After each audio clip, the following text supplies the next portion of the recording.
আউযু বিল্লাহিল আযীম ওয়া বিওয়াজহিল কারীম ওয়া সুলতানিহিল কদিম মিনাশ শাইতানির রাজীম। এই ছোট্ট এই চারটা শব্দের এই দোয়াটা পড়লে এত এত লাভ। আমরা শিক্ষা আমল করব তো ইনশাআল্লাহ। একটা দুরূদ আপনাদেরকে শিখাই, ছোট্ট একটা দুরূদ।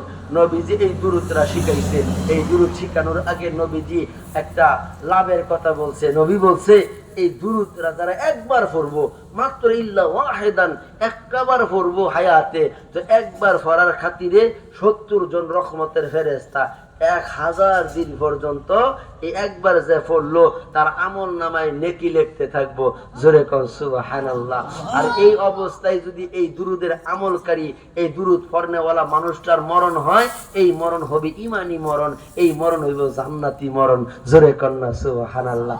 দুরূদের আমল লগে একবার পড়েন, জাযাল্লাহু আন্না মুহাম্মাদান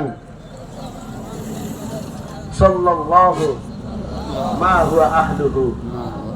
শুরু না বড়, সহজ না কঠিন? আমল করবো তো ইনশাআল্লাহ। আল্লাহ আমাদেরকে আমলি জিন্দেগি দান করুন। আমরা পড়ি আমিন। এখন